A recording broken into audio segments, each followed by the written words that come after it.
Hello, everyone. Laura Lee Mystica and Daniel Flowerdew.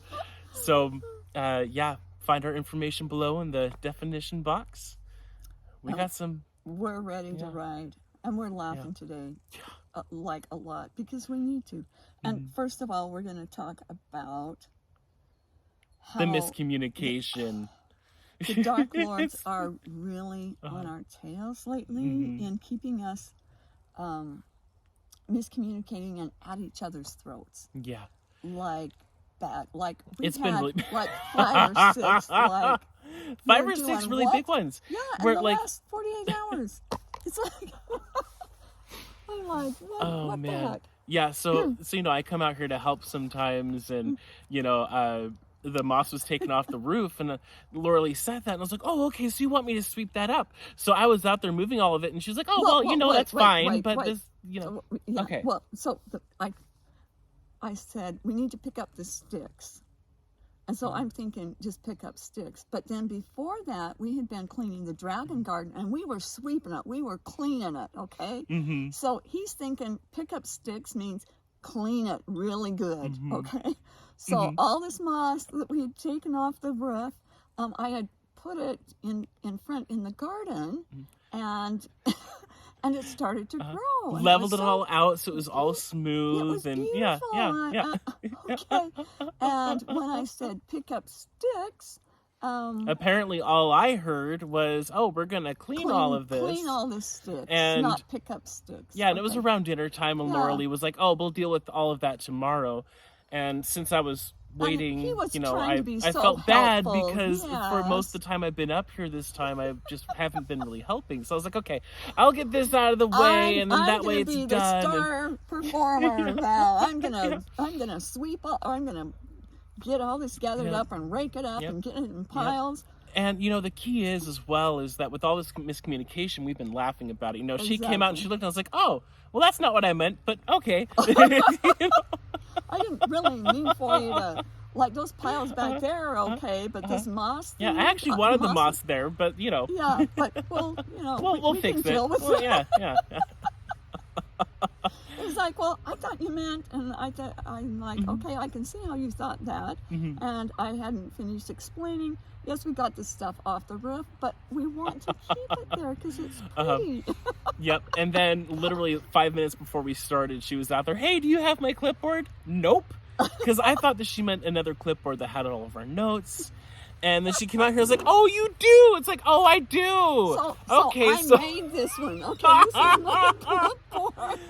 This is the clipboard you meant. It didn't have the information. I thought you were talking about the other one because that had all of our, the list that we handwritten and everything. But I'm probably going to have this for a life now. This is going to be my main clipboard. So there, now you have 3 clipboards. Yes. So you gotta laugh about stuff. I mean, because there's some... People can get really gnarly with each other. And you know, in the last couple of days, we have gone after some really big asshole hunts. We helped a couple of HRT friends last night and did several things that affects everyone. It was intense. So, you know, this is also partly Back-lash and, you know, Front-lash for, you know, learning new things. Every time I come out here, I learn new things. And we always get a little bit of backlash from that. So we wanted to make sure that everyone knew miscommunication is happening today. If you see it in the video, just know, just laugh with us about it. Just have fun. Now, I have something to say because I didn't tell you this, okay? Ooh, new. Okay. This happened like a week ago, and I'm going to tell you this because some of you may have some similar things, okay? Okay. 8/31/2023. My right eye has been stinging and weeping. Like it had been doing, like this one was bad, like constantly crying, like I looked like I was crying. Then my nose started weeping. This would do it sometimes, but it felt like I had like an eyelash here and here, and sometimes it'd feel here. But if I keep my eyes open like this, after like 10 seconds, I wouldn't be able to feel it. But if I blink, then it would hurt. So I'm like, there was something up there. I looked up there, there was nothing.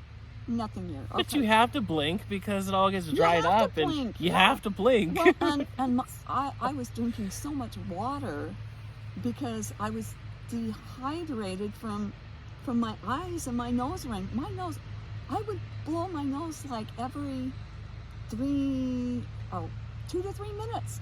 Like I had Kleenexes all over the place. And I knew somebody was going to start. Yeah. As soon as we 5 minutes into the video, exactly. they're out there mowing with the tractor. But who knows? Hopefully the microphone will cut that out. Yeah, maybe we'll find out when we post this and listen in and see. But yeah, you literally said that right before we started. I know, that's really funny. Okay, so the rest of the eye story. Okay. Yes.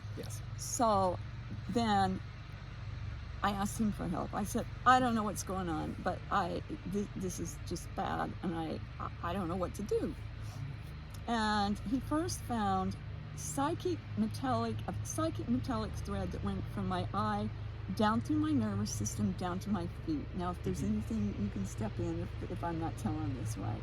And it threaded through the eye, and he found a stick bug parasite. We corrected all of this before Mercury retrograde, so we're just gonna go with it. I won't correct. I'm sure it's perfect. Sorry, go ahead. Well, it might not be perfect, so you add things if I forgot. I appreciate it. Thank you. This is so funny.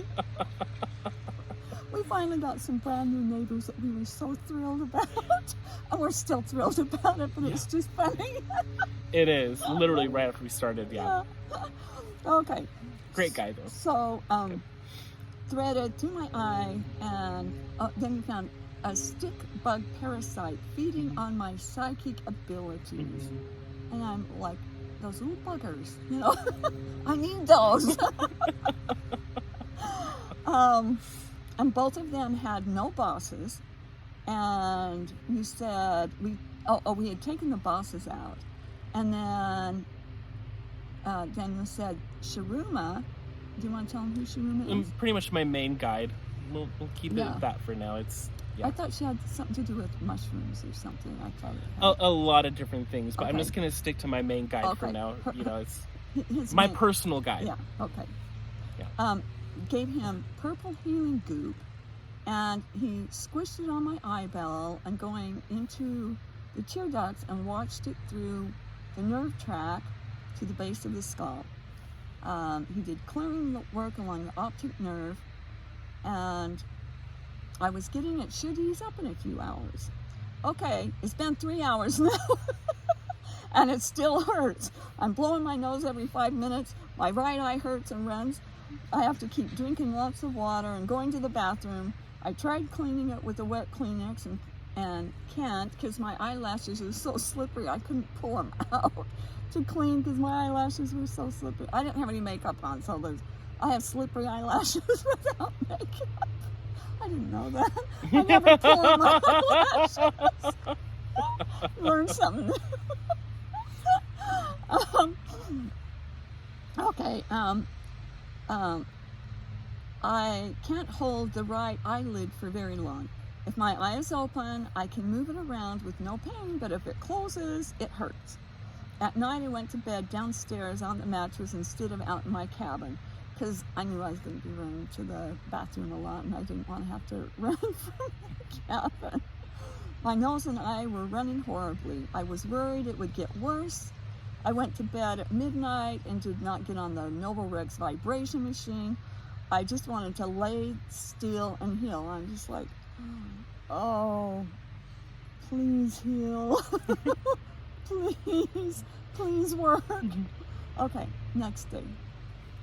My eyes, especially the right eye and nose, were so bad last night and blowing my nose every 5 minutes. It didn't hurt if my eyes were open. I already said that. But if I blinked or moved my eyes while they were shut, it would hurt. I even had the bizarre thought to go to the doctor. I went to bed at midnight. My sight was so blurry, and my eyes hurting and irritating that I just wanted to unplug. I slept downstairs as I knew I'd have to have lots of bathroom runs.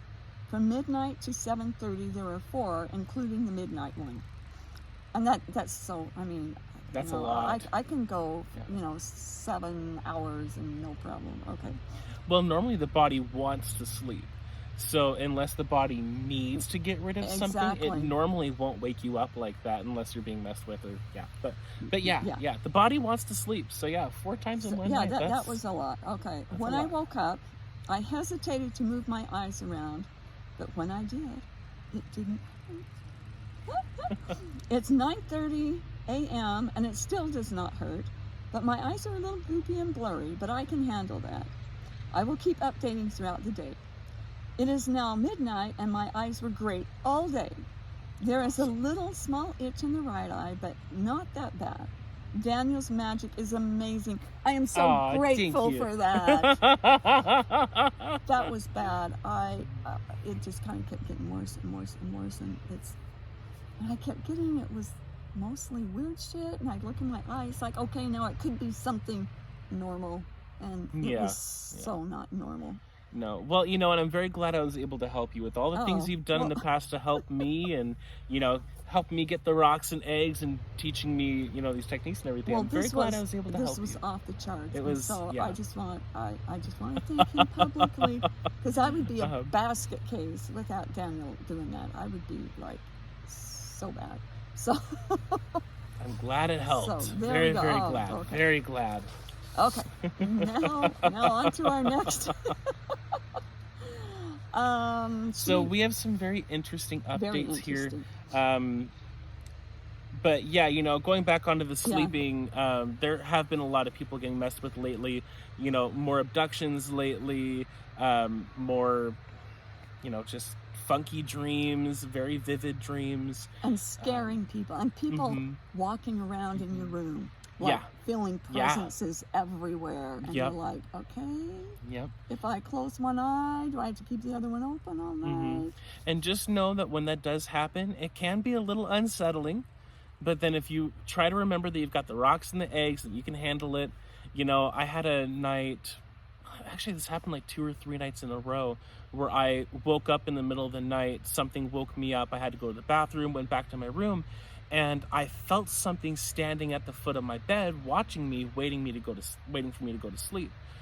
And I knew right then, it's like, okay, my guides woke me up because I needed to catch these buggers, but I was so tired. It was like 3 a.m. I was exhausted, so I just egged them up and exterminated them. I didn't hear what their story was. I was like, no, you're gone. Get out of here. Don't care. Don't care. You're not taking you're an me. Asshole. You're not doing this. You have no permission. I give you no permission. You're gone. And just so you know, it's been amping up for everybody. It's like in the last few weeks, it's been getting worse and worse. But when that happened with me, I will tell you, because I feel like it's important for everyone to know, I had a moment where I got scared. And I deal with this stuff all the time. I got really nervous. And then I remembered, I was like, oh, wait, no, I can handle this. And then I did. And then I went back to sleep and I slept just fine. So that's really important that you don't, because you can take the ball and run with it and go, oh my gosh, where is it? What's it going to do? What's going to happen next? And that's what it wants you to do. That's what it wants you to do. Instead of going, makes you unstable. You losers, up yours losers, I'm going to sleep and you're out of here. I think that's actually how I started it, because I was like, no, screw you losers, up yours losers. You're not going to take over me. You're not going to scare me. I'm getting rid of you. And then I did some techniques to balance my brain, get nice and focused. And then I was so tired, I had a hard time locating them myself. So I asked the rocks and eggs, okay, you guys, locate them and quarantine them, all of them. I know I can feel one in particular, but if there's more, get all of them. That's right. All the ones I see, all the ones I don't see. Yeah. So even if you don't see it, just know the rocks and eggs, talk with them like a friend. They can see a lot of things that we can't. Exactly. So, and they are our friends. They are. So not only talk with your rocks regularly, but listen to them as well. Yeah, don't just be a chatterbox. Don't be a chatty Cathy. Let them talk too. For sure. Oh, that's funny. So that was important, because you're not the only one out there. It is ramping up big time. Yeah. And that means that they're scared, and so they're giving it all they got. And so just know it's not just you. And that should make you feel better. I know it's that crappy misery loves company, but it's just like, okay, I'm not the only isolated one. People all over the world, are having this happen, okay? Yeah. It's not just in one town or whatever. You're special enough to have it happen, but it doesn't mean you're alone. And most importantly, you're special enough to figure out how to make it stop. Exactly. So remember that as well. Special thing. thing. Yeah. You're intuitive and smart enough, and you got your mojo on, and that's what makes you. Yeah. And remember, in our last few videos where we said, when I work with my Suemah and I are some of the most powerful beings in all of existence. Yes. So, another little important reminder there. Now, this does lead very well into some of our updates here. Okay. So, we have some updates in the timeline therapy session, a couple of things that I have noticed and then Laura Lee has noticed that, honestly, I'm pretty certain now this is going to be a part of like a preliminary timeline session. Before I do timeline with anyone, I'll want to go after these things and get them all in order first. So do you want to go ahead and share them? I'll share them, and then you can tell your stories about them. Okay. And what we're calling them, because that's pretty much what they are, is timeline stalkers. And this should be the number one thing on your timeline to-do list. It's like, you got to get rid of these assholes, because they are messing with everything. And they're all over. It's not just like there's one or two. There's godzillions of them there. And so when you go after them, you wipe them all out. Okay. And so what they can do is they can come into your timeline, looky-loo around, do some stuff, and then leave, and then kind of watch and say, oh, what did that do? Did that hurt? Oh, not enough? Okay, then they come in, looky-loo, do some stuff, pull back. Oh, did that hurt that time? So, and they can do it past and present and future. And not only bad memories, they will choose good memories as well, and big and small, and they do not discriminate. They think they all taste good. Yeah. Well, and they're all special for their own little thing. Well, and the good memories, they can twist them and warp them to be something bad. Like something really nice could happen to you, and you go, that was really bad. Yeah. And why would that be bad? So they can twist that. Okay, and then they can divert your attention, so you don't do timeline work. It's like, oh, why don't you go watch a movie? And then when you're on your timeline, they can also try to divert your attention. Oh no, don't go there. There's nothing to see there. Go over here. Yeah. So just be aware of the little buggers and take the buggers out. You got something to say there? No. Keep going. Then they can hide things from you.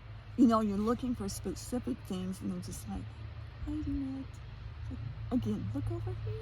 We're over here, but don't look here. Now just keep going. Nothing to see here. Keep driving. And then they can threaten you if you try to fix something. That's a big one. People get really anxiety ridden. It's like, okay, I'm not going to go there. That could be bad. That's scary. I'm not gonna do that. Yeah. So, yeah. Anything else to add to the stalkers? That pretty much explains the stalkers very well. There's other things as well that we have found on the timelines as well that need to be addressed. Not just the stalkers. Those are the biggest ones, though. They are so important. We need to get rid of those first, so that you can have so that way we can get rid of these other things as well. An easy time on your timeline. Yeah. So another thing that I have found recently by working on clients is timeline curses, where the curse isn't so much on you in the present moment, it's on your timeline. So it's like recurring patterns, like money issues. One that I've seen a lot of people have is, they'll make more money, and then all of a sudden bills come up that they didn't expect, and all of a sudden they have to spend that money that they just had instead of getting to build up resources and have a savings or take care of their basic needs. It's like there's curses on your timeline for those monies, and it's not on you personally. If you look on yourself personally, you're most likely not going to find it. It's like it's under your feet. Yeah. So that is one of the things that I have found recently. So that with is those also curses, I would do the spiral curse reversal once ceremony. you know they're there. Yeah. Yeah. Or you can go through and egg them. You know, the one thing that I have discovered, and the one thing that I am experimenting with is I will start by going on the timeline session, but before going to any stops, you know, I'll stop and I'll look for all the timeline stalkers. I'll look for timeline curses, and then also timeline implants, because there are those as well that can trip you up pretty bad. And then the other thing that we discovered recently while working on another client is altars. Now, there's a lot of different ways that we can go about this, but the reason why I'm bringing it up right now is because when you are above and you're looking at your entire timeline, that is the most opportune time to go and locate all of your altars. Now, some of them you will probably want to get rid of eventually, but most of them you can really use on, you know, spy versus spy missions, learning how to protect yourself. You know, a lot of them have uses that you can actually utilize. But the reason, you know, one thing that they can do, you know, earlier we were talking about how people are having more abductions lately. You know, they're having those creepy entities show up. Sometimes it's because you might not have given permission for them to show up and take you, but your altar did. So when you're above the timeline and you find all of your altars, you can then claim your power back and basically say, you know what? None of you guys had the permission to make calls for me. Everything goes through my authentic, uncompromising True Soul Suemah. You guys cannot give permission to anyone or anything unless my Suemah tells you can and gives you the thumbs up. Otherwise, you can't do anything like this to me anymore. I cut off that door, I seal it. You know, we don't really have an exact protocol for that yet. Because this is real news. So, it's very new. The first thing is to just, you know, have a little business meeting with all your altars and say, okay, guys, sit at the round table. Yes, you can be very useful, but nobody gives permission to anybody to do anything unless it comes through me and my Suemah first. Yeah. And once you got the go ahead, then you can, because you guys can be useful. But no, hey, come over here. Yeah, none of this underground Oh, stuff. you'll give me a lollipop if I let you do this? Oh, okay. Now, for those of you who are newer to this and you don't know what an altar is, do you mind explaining how altars come about and how they're created? You can do that, and then I'll tell some examples of altars. Okay, you've got some good examples. I got some fun ones. So, in short, when a person goes through a major traumatic event, like MK Ultra, for example, that extreme amount of trauma will split off a part of your soul.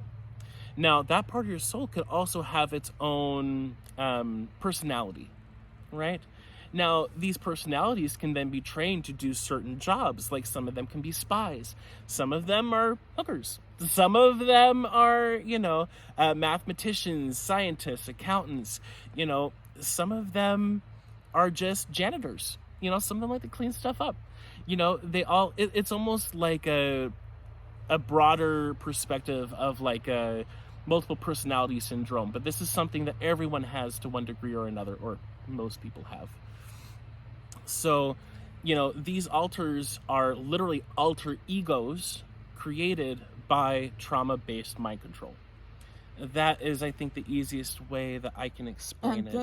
They have been doing this for decades and decades. This isn't anything new. They've been doing it. They kind of stepped up back in the 40s and 50s is when it started ramping up. And they're good.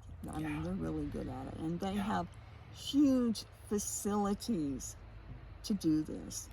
And they're, you know, basically, I wonder why anybody can be sane, because a huge, what did we figure the percentage of people that have been mind controlled? That was a while ago that we looked at that. Different agencies.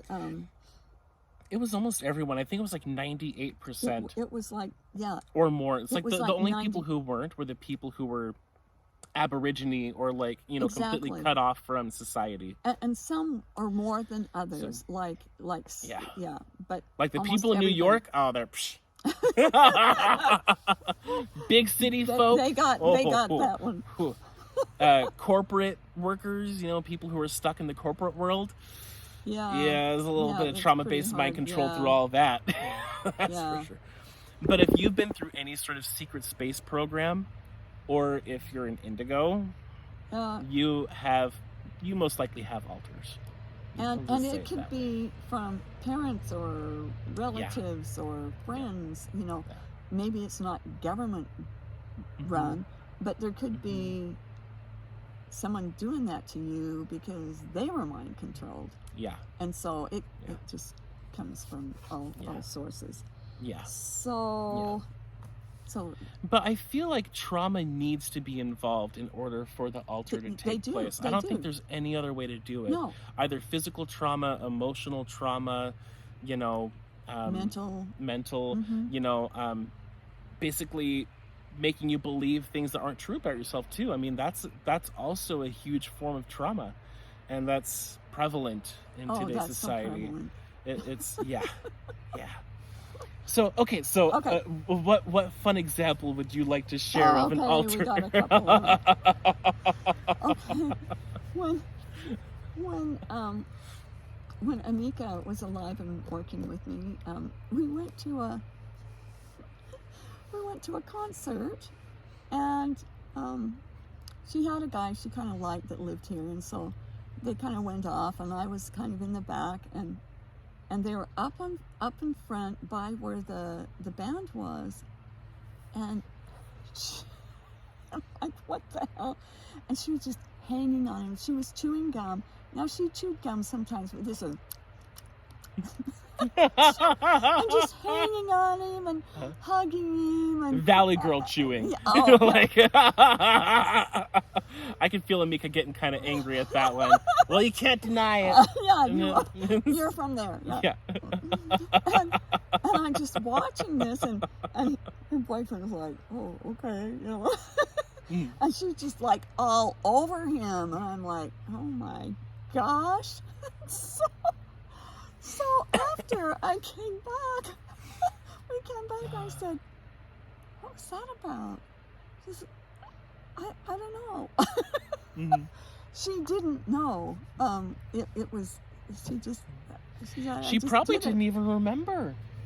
Do you know if she remembered? Because I know a lot of times when alters take over, but she just didn't. She just said, you know, I don't know. It just seemed like the thing to do. Yeah, like, what didn't the even hell? think about it. Just did it. Girlfriend, you're in your 50s, and come on, you shouldn't act like a 13-year-old. Come on.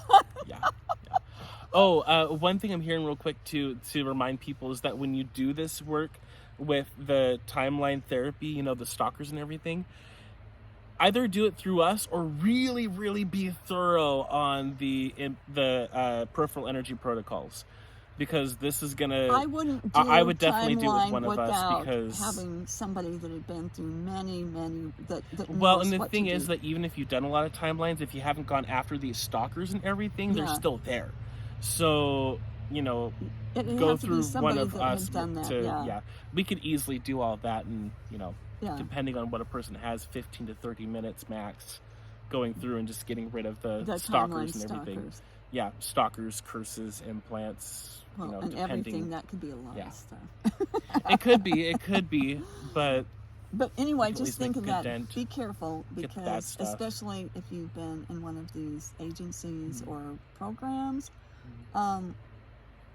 you need somebody there to hold your hand. Yeah. To make sure you don't get lost or forget a step. Yeah, forget a step, like, the peripheral protocol, all the lashes. Yeah, that's way important. Yeah. Or the cleanup job afterwards. Oh, you know, that is another update on timelines that we forgot to write down, is that now when we do the cleanup part at the very end of the timeline, I call it now the karma stop, because, you know, souls that are still stuck there get to, you know, be collected up in the eggs, go to rehab and get cleaned up.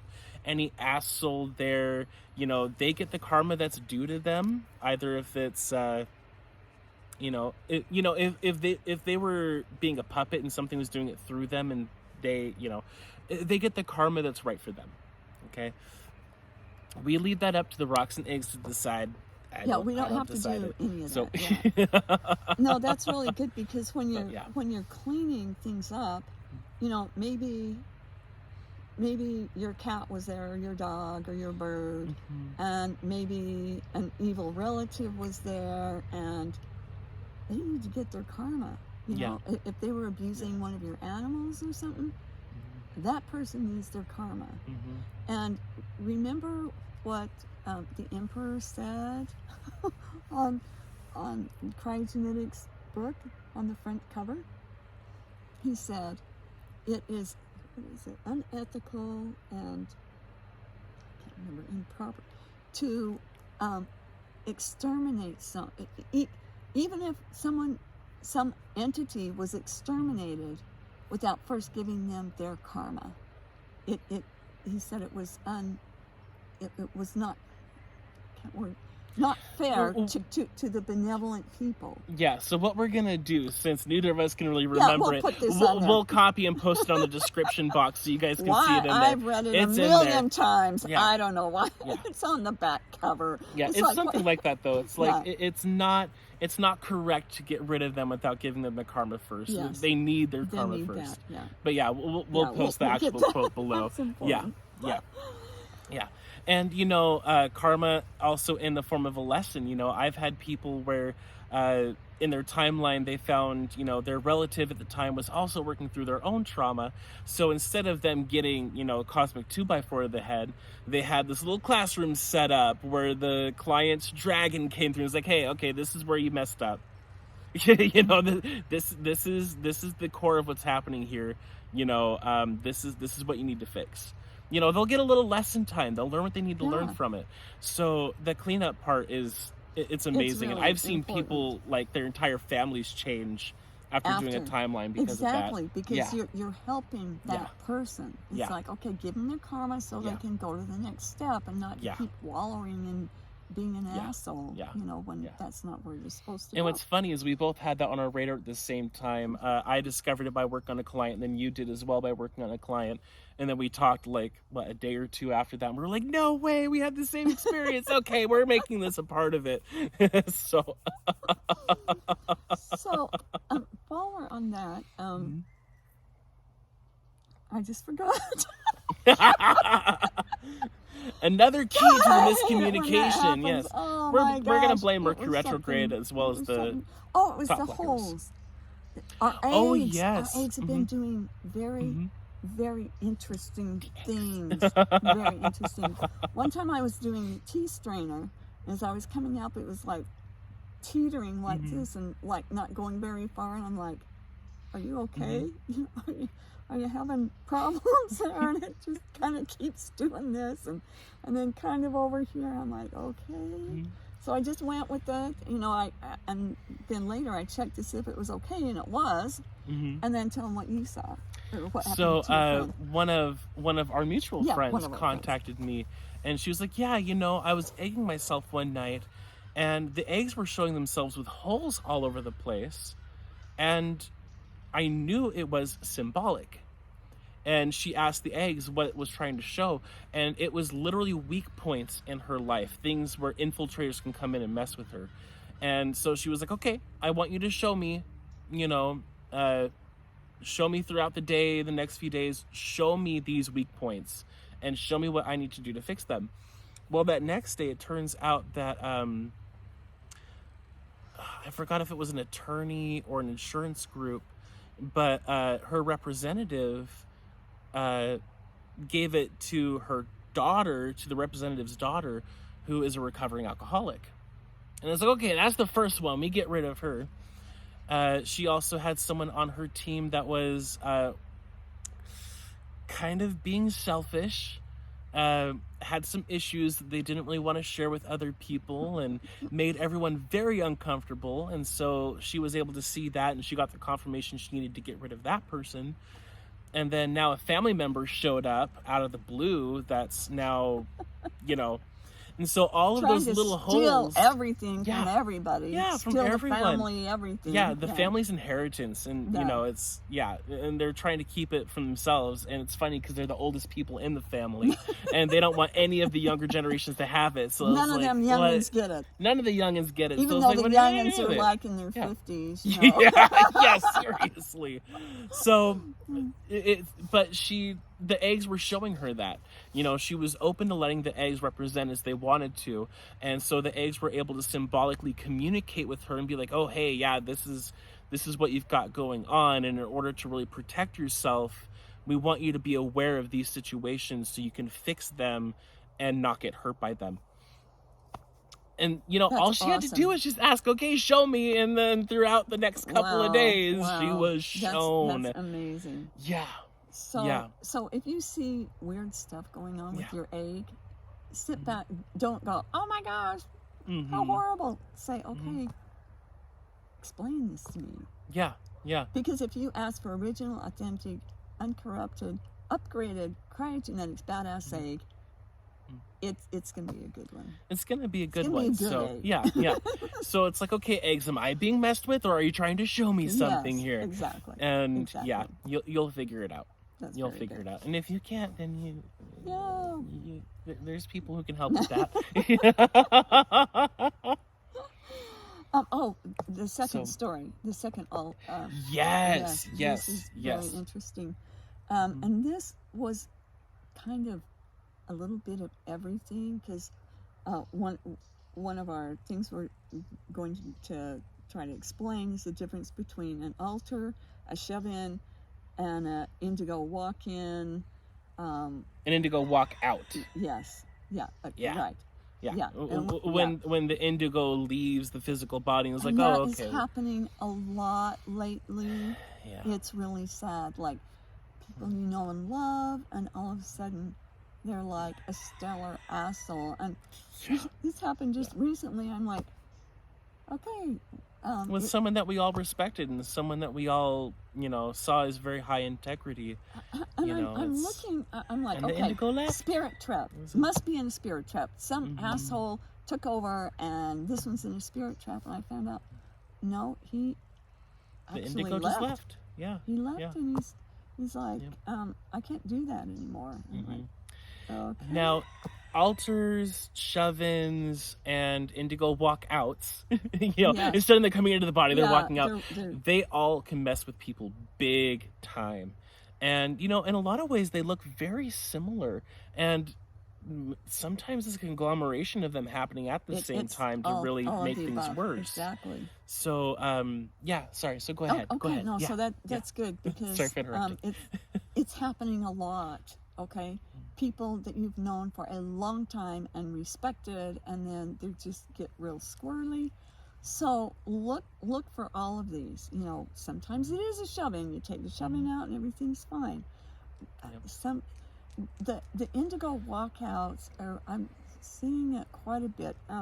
Several years ago, we had a indigo that was actually HRT. This doesn't happen very often, but it does happen. She came to visit because she was getting ready to move, and she had these things with her passport or something. She had to stay here for a while before she went somewhere else, before she could get where she wanted to go. And she had her dog with her that was a support dog, okay? Well, that little bugger, he tore up my rug. He was just, you know, so, and she had to keep going to Seattle from here to get all the papers for her dog to be her support And that's like animal. a 6-hour drive. Yeah, it's a 6-hour drive. And, each way. And you have to go past Mount Rainier to get there, okay? Yeah. And I kind of put the pieces together. Okay, lovely lady, loved her. She was so sweet, so kind, so giving, so caring. And finally she got all her paperwork, and the last trip when she was coming back, she kept falling asleep at the wheel. I had to literally be on the phone with her. I said, can you pull over? And she said, well, there's really no place to pull over. And, oh, I just saw a fairy, and it said I could go to sleep. And I said, no, don't listen to the fairy. Don't listen. Don't listen. Don't listen to the fairy. I know the fairy girl. Don't trust it. Don't do it. It's a different story for another time. Story. Yeah. So yeah. So I'm like walking her through, how to get to my house, and, and this is like 2 or 3 in the morning. I'm exhausted. I had been working really hard, and I just wanted to go to bed, and I'm on the phone with her trying to get her here safe. And finally she pulled over somewhere to rest, and then she got in something happened to her tire or something, and she was in a car. It wasn't her. She had rented the car, and so this nice kind guy. She was like out in the middle of nowhere, in field country, and she had pulled over, and this nice guy came and helped her, and there was something wrong with the tire. He says, well, listen, I don't live that far from here.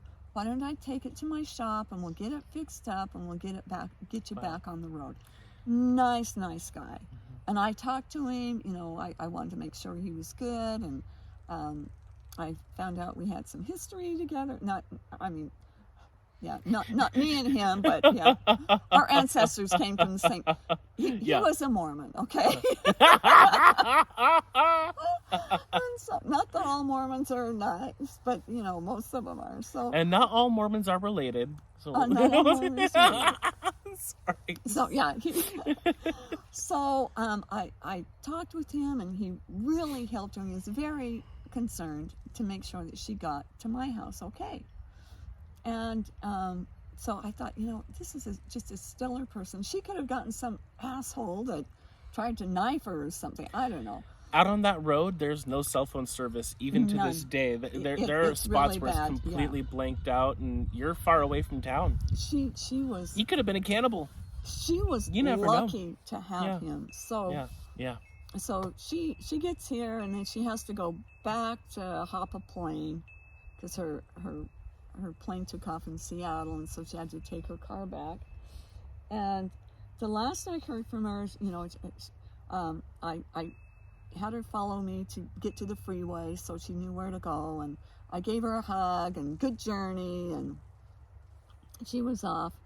And so after, I don't know, a day or something, when she should have arrived at her new place, wherever she was going, I contacted her and asked her how she was doing, and she was like, okay.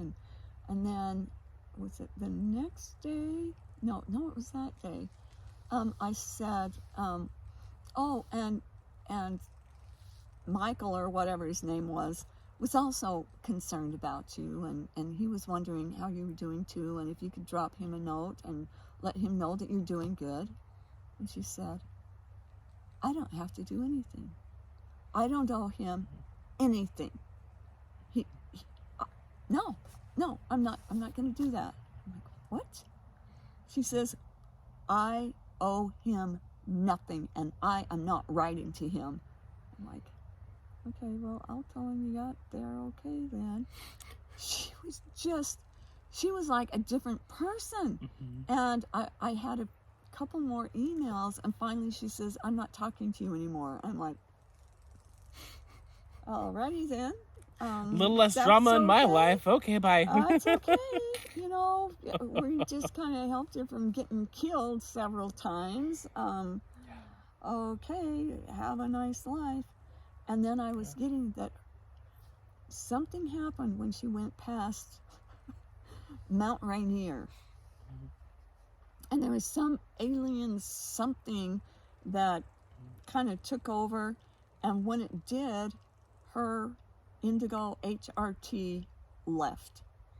It must have been something really bad. I don't even remember what it was. And then after that, another HRT girl that lives in that area took her family. She's got 5 little kids. Well, some of them were teenagers, and they went and gridded the perimeters of Mount Rainier, because she lived in that area and she was getting all sorts of crap from there. And that really helped stabilize things. So some good things came out of it. We got Mount Rainier handled. Which I heard recently as well, they're now in the process of renaming it back to the native name, which is Tacoma, Mount Tacoma. Really? So, I didn't know that. Yeah, because apparently Mount Rainier is named after some general guy that was never even ever in the area. It was named after him as an honorary thing. So like how our history books. yeah, he was never up here. So they're like, there's Mount no reason Tacoma, for that him is to awesome. be up. Well, that's a good ending to that tale. Okay. Yeah. So you see, the rocks can do amazing things. Amazing things. Yeah, exactly. Yeah, I put 2 and 2 together when you said that. After it was created, then they're renaming it. Very good. So so we've got timeline stuff. We got walkouts. We got what's the other thing? That's pretty much most of it. Like there is is it time for... So things that can things that can mess with you. You got to look at, see if it's an altar, see if it's if somebody left. When somebody starts acting weird, is it a shove in or a walkout? And we're seeing a lot of walkouts lately, and I'm not quite sure what that's about, but some of them, they must have reasons, especially if they're HRT and they walk out. There must be something really important for them to abandon that avatar, and then who knows what, maybe the original being comes back, maybe an AI comes back. Just know that there's weird shit out there, and you have to kind of step back and kind of look at all possibilities. And it doesn't matter how long you've known the person. Oh, no. It doesn't. Oh, no. So, yeah. And it can break your heart. I mean, like with this girl, I just loved her, and then she just acted like a total asshole to me. And I'm like, what did I do but just spend, 3 weeks of my life trying to keep you alive? Yeah. And, that to me is a good reminder as well, especially since we are, Indigos, HRT, CCC, it's like when you go through a situation, even when things go really sour, it's never for nothing. You're always going to learn important codes while you're there. You're going to understand things a little differently because of those situations. So even if you put a lot of money and time into something and it ends up being a total flop, or, things happen, you can take it, 2 different ways. Either that was a total waste of time. Why did I do this? I'm screwed for the rest of my life. Yeah. Or you can take it as, hey, okay, this was a learning opportunity. I now understand things a little bit better here. I'm stronger. I'm wiser. I'm new and improved. And I am that much more untouchable now. Exactly. And I've got immunities to that kind of crap. Yeah, I've got immunities. So, exactly. And your intention behind that, you being open to that is going to make a big impact too. It's intention is not everything, but it is still a factor. It helps. It helps. So, okay, so you can do that now, I think. Yeah. I think we got all that. So. Yeah, we did. Yeah. Okay, so a while back, we did make a video on Secret Space Program. In particular, I shared a part of my memories of what I discovered while doing timeline therapy sessions. And that video stopped halfway through, and all of that information was lost. And we had several people asking, hey, could you revisit this and share some of your stories here? So this is the story that I wanted to share for a long time, and we couldn't find it on Laura Lee's computer anywhere. I couldn't find it on mine. I couldn't find it in any of my journals. And apparently it was written by hand and put in my folder, in my file. And, I actually knew it existed for certain because I found the picture of it that Laura Lee sent to me on a chat that we both had. And I was like, okay, I know it exists. This has to be somewhere. So he looked through the file last night with me, and it was like way back further than what we thought it was. Yeah, it was like a year ago or so. So This is going to be kind of fun to also share with you guys what timeline can look like. The treasure chest can always be different from time to time. You never know what the cleanup process is going to look like. Never know. The more involved you are in all of it, the more you're going to get. So I got into the egg, and we didn't write down what the egg looked like, but my treasure chest was a penny bag. Quite literally, it was a little copper penny that opened up into a bag. And on the inside, there was a lot more space than what you could see. Inside of this, there was a toothpick, some Q-tips, and baking soda toothpaste. Just cracked me And up. yeah, Oh my yeah. gosh. And a little tiny diamond, apparently. Yeah, that was in the before section. Yeah, little tiny diamonds. So all that cleaning stuff, and then A diamond. and then a little diamond. So then we went up above the timeline. So let's see. You probably can't read my writing. Well, and sometimes when people do these, it gets very, very vivid, and there's a lot of details. Mm-hmm. And so when you're writing it up, it's like, okay, I'm going to write this. It's like, oh, wait, I have to put that detail in. And then, I do the same thing with my notes. It just kind of goes everywhere. There's no place to write it. Yeah. So when we got up to the timeline and I looked into the past, all I saw was black burnt crust. It looked like everything was just, cooked too long in the oven. It all just turned black and molten. When I looked into the future, it looked very rusted and like a rusted iron. So the goal on this timeline was for me to fix whatever was causing my allergies, because that year in particular, I could not go outside without my sinuses exploding, couldn't breathe. I was up all night every night because I just could not function. Headaches, earaches. I even had an ear infection at the time. So I know it was all of this was just not how it should be. So that was the goal, was to go and fix the allergies. So stop one. Now, all of this ended up being SSP stuff. So if you're not interested in SSP or you don't have your mind open to it, it's okay to stop now. Yeah. Trust me, this is going to get a little weird, and some of it Really is a little weird. graphic as well. And creepy. Yeah, some of it is really creepy. So don't listen to this before going to bed. But there's a good ending. So There it's is. okay. There is a very good ending. So stop one was on Mars. There was a feeding chamber, and okay, let's see. Okay, so basically what was happening in this memory was I was in this prison type situation, and I was trying to lead a coup. I was trying to lead a breakout for all of the inmates that were there, because all of us were good people. None of us really deserved to be there. Well, maybe one or two, but most of us didn't. It was to hold us down because of something we were capable of doing.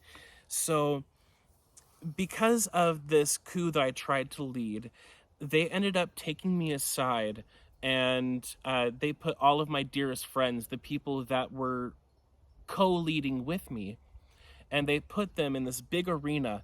And I don't know if any of you have seen Stranger Things, the newest season, but it's a lot like that, where they're in this big arena, all these prisoners are there, and they're there to feed these monsters. So let's see.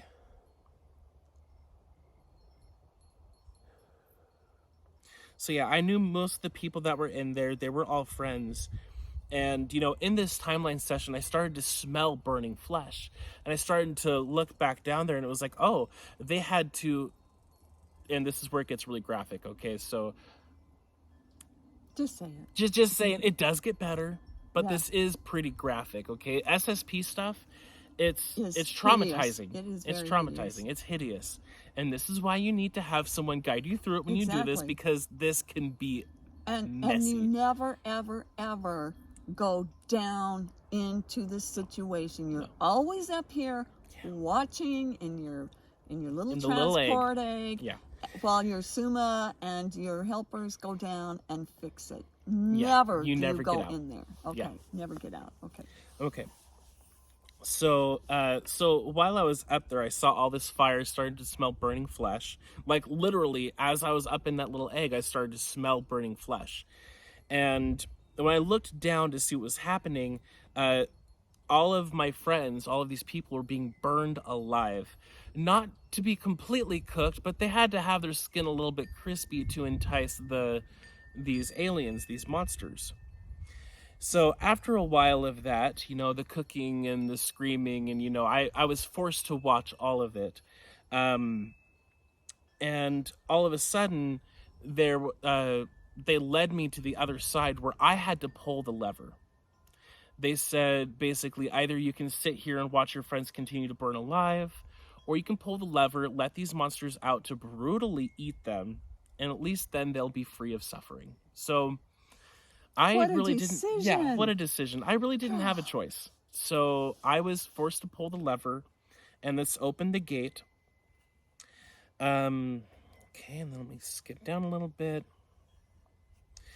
Now, after I was forced to watch them eat my friends alive, all that was left was, a few body parts, a couple of bones.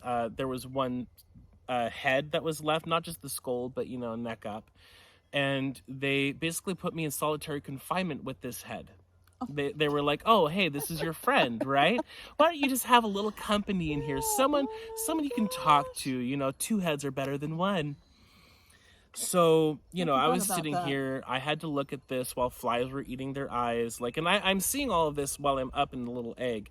And I can tell I was pretty vivid because your notes are kind of all over the place. Yeah. So I have to kind of go back and forth. Because when I was going through this memory, it was step by step. It was rapid fire. It was like as soon as that memory started coming back, it was like everything came into place. So, yeah, they brought the head in for company.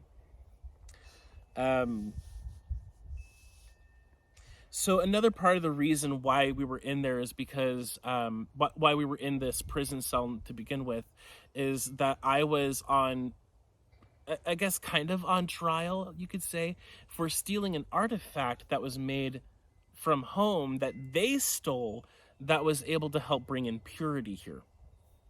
So I pretty much got the rap for stealing this artifact, which I did. That was yours. Yeah. Basically, that was ours. Yeah. It belonged to the HRT, not to these people.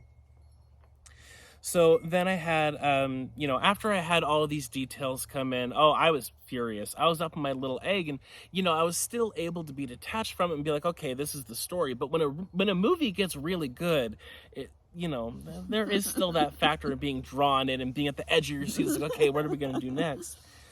So I had my Suemah go down, pick up all of my soul pieces, and there was one piece that was hidden in a big bathtub full of bugs and creepy crawlies.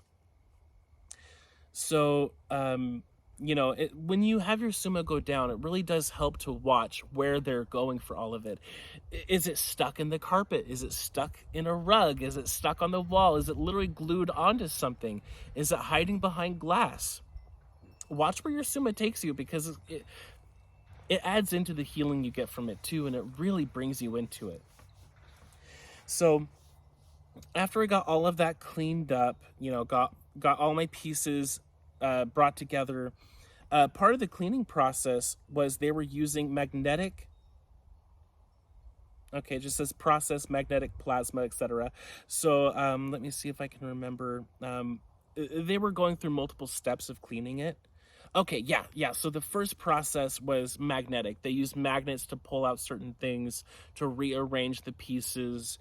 Then they used plasma to revitalize them and really to amplify that neutrality about the memory, really to make that stable, as well as all of the intel and the experience. So after all of that was done, once I did all of that, I then checked with Laura Lee, because we were on the phone. Hey, okay, are all of these soul pieces actually clean? And I'm very glad that I had her help, because she was able to see something that I also saw, but I was hearing it wasn't there. It's really strange, but there was a little black dot on one of the pieces. And if that was reinstalled back into me, that could have infected my entire system. It would have really messed me up. So thankfully, Laura Lee was there to catch them, be like, oh, it's not completely clean. We got to get rid of this last little smudge here. So, you know, I got all of those reinstalled. I took my power back from it. And then it was time for the cleanup process, the karma stop. The karma stop. So we found all of the prisoners and their soul pieces, rescued all of them, and all of the guards were in on this. None of the guards were good people, so all of them were zeroed out. And then we went back to the monsters, because I was like, I got to do something with them, can't leave them there. And what I discovered was these monsters are from a different planet, and in their original natural setting, they were actually very docile. They weren't aggressive. They didn't fight. They had been programmed to be They were mean. programmed. They were abused, and you know, because of their skin type, they were immune to a lot of weaponry. You know, they were immune to a lot of gases and various weapons of different kinds. So they were weaponized because of that. So, let's see. There were 2,200 monsters. So once we got them all cleaned up, we then brought them back home and we fed them a vegan diet. We got them back onto a completely vegan diet. Back to, I think completely they were plant-based. vegans before that. Yeah, So they got back to their roots. Yeah. So these cool. these man-eating monsters were then turned back into vegans. If they can do it, so can you. Okay. Right. Okay. I'll get off my soapbox on that one for now. Let's see. Yeah, okay, and there was a gas that we were able to use that basically helped to rewire their systems, to clean out the toxins, and to get them back to their original docile nature, their passive nature. Kind monsters. They're kind, yeah.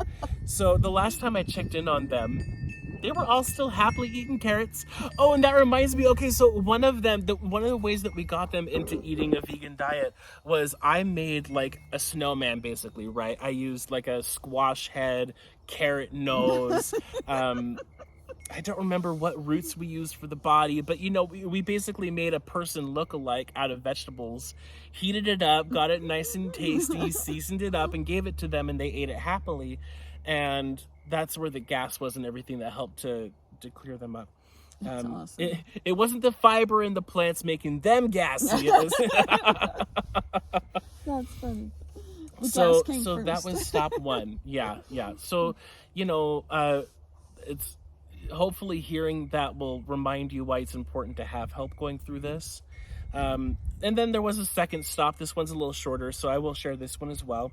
There was a huge grassy field, and it was a battleground back home. So this was not SSP. This was before it came into the hologram and into the body.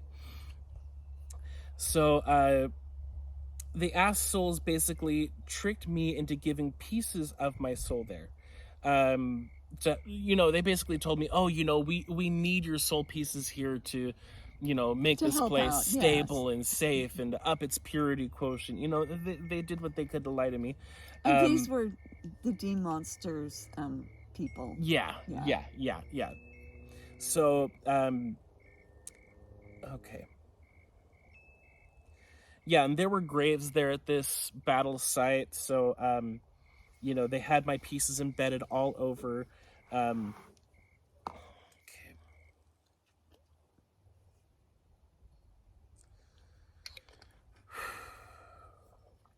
Yeah, and the D-Monster also put a curse on the land, so all of the people who were buried there, none of them would ever be rehabable. So we were able to undo that curse. We were able to clear all that up.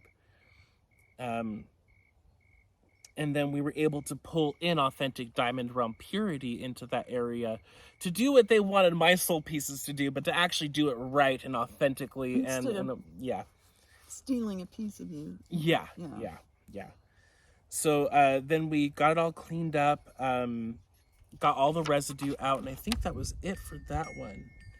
Yeah, Turn that over and see what's on the other side is a ghost story. It's nothing to do with my timeline. So, you know, and then once you're done with your timeline stops, I could only do 2 that day. I was wiped. We were both wiped. Yeah, it was so intense. We came back down into the egg, you know, or we got back to the egg, and then we looked at the past. The past then was huge. It had hills, trees, and a clear breeze. Instead of crust. So yeah, instead of it being burnt crust, there was life there again. And then looking at the future, it was very futuresque, very clean, advanced technology, very, very different than before, because before it was rusted iron. So then I went back to my treasure box, and afterwards, instead of it being a penny bag, it was now a big lunchbox, and it was full of vegan food. Lots of fresh veggies, all GMO free, you know, all the good stuff. And there was a hidden compartment underneath all of that had money, gems, emeralds, and the gift that I got from my Suemah was scissors for a ribbon cutting ceremony for a new life. I was asked to do a speech and then give a party. And it's not written down what my lesson was from this, but I remember just the entire situation. You know, when you do timeline, it's so alchemical. Now, when I was done with this, I remember hanging up and being like, oh, I'm just crazy. There's no way any of this happened.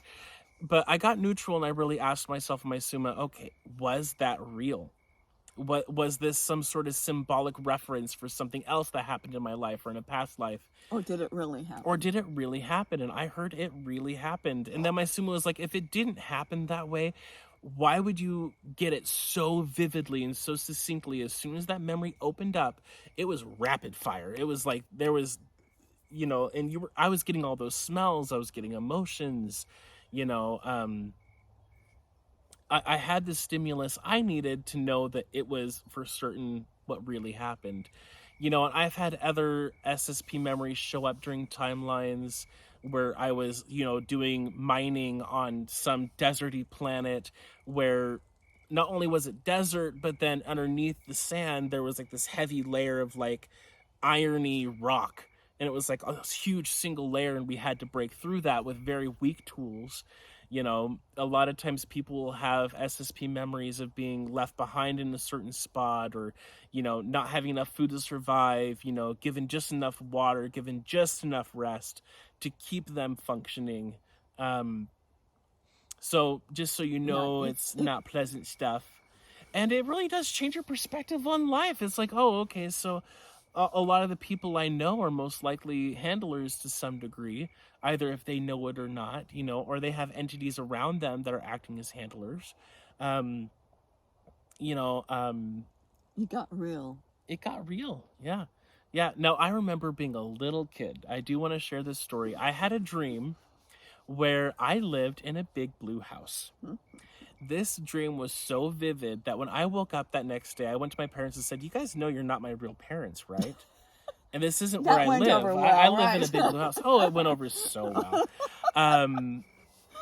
But, you know, when you start seeing this stuff and you start recognizing these things, you know, I don't know if it was in the Indigo House book or the Cryogenetics book, but you did say they are not our kids. It's not a possessive thing. If anything, we're their stewards. We're their mentors. They don't belong to us. We're here to help them. Exactly. And so they're not our property.